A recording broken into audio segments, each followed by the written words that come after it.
દ્વારકાધીશ. કેમ છો બધા? મજામાં ને? પંખુ રાઠોડના નવા વ્લોગમાં તમારું બધાનું હાર્દિક સ્વાગત છે. તો આજે પુરુષોત્તમ મહિનાનો છેલ્લો દિવસ છે, એટલે કે આજે સોમવતીમાં છે. તો અમે અમારા સુરાપુરા બાપાએ દર્શન કરવા આવ્યા હી માત્રાવળ. જો સમાધિ તો નહીં બતાવી શકું, પણ આટલું બતાવી દઈ. જો આવું કાંઈક છે, મસ્તીનું મજા આવે એવું. અહીંયા આવું કંઈક છે મસ્તીનું. અહીંયા આજુમાં સામે નદી, અત્યારે પાણી નથી, બાકી મજા આવે નાહવાની. આપણે જોતું તો એવું ચડી ગયું નથી મારાથી એમાં. પપ્પા પડી ગયા. જો બતાવું નદી ફરતી. નીચે તો જો હાલવું કેમ. અત્યારે ખાવા ઉભા રહી ગયા પાછળ આંબલી વાળું.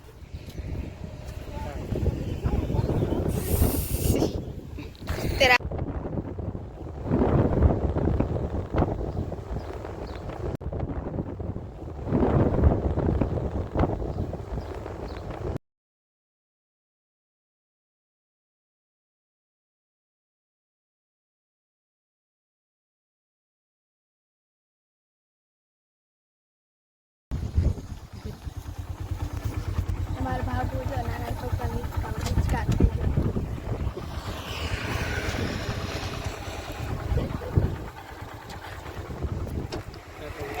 હવે મારા મમ્મી પણ હિંચકા ખાવા જાય છે. ત્યાં જ ઉતાવળા પડી ગયા.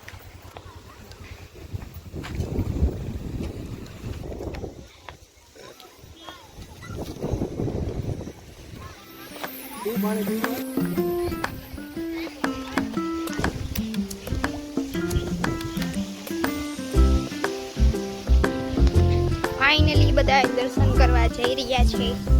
આબુ હિંચકા ખાઈ લીધા અને દર્શન કરવા જઈ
દ્વારકાધીશ જેવું મંદિર, ત્યાં દર્શન કરવા.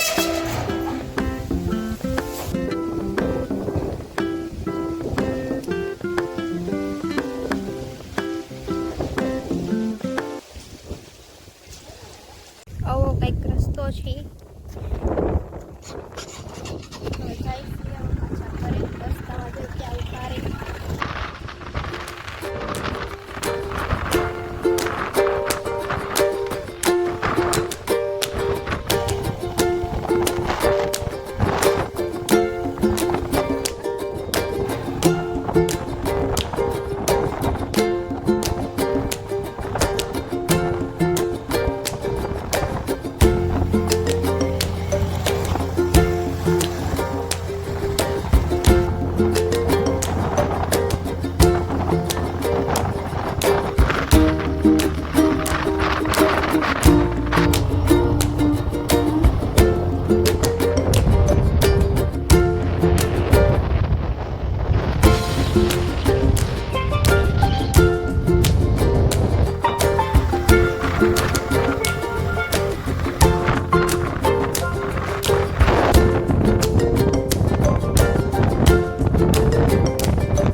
તો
અમે પાછા આવી ગયા છીએ ઘરે ને મારી બોલું જો સૂતી છે.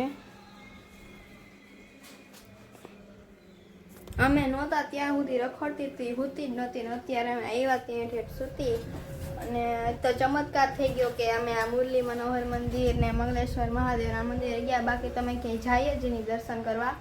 ઠેઠ આની પહેલાં જ્યારે 3 વર્ષ પહેલાં પરસોત્તમ મહિનો હતો ત્યાં અમે ગયા હતા મુરલી મનોહર મંદિરે દર્શન કરવા. પણ આ વખતે આજે વાર આવી ગયો, પરસોત્તમ મહિનાનો છેલ્લો દિવસ હતો અને અમે કીધું ને અમે વાત કરતા હતા કે જવું હે જવું, પણ ટાઈમ જ નહોતો મળતો. તો આજે મળી ગયો. હા, તો હવે આ વ્લોગને આપણે અહીંયા જ એન્ડ કરીએ. મળશું બીજા વ્લોગમાં. ત્યાં સુધી બાય બાય, ટાટા, જય માતાજી, જય દ્વારકાધીશ.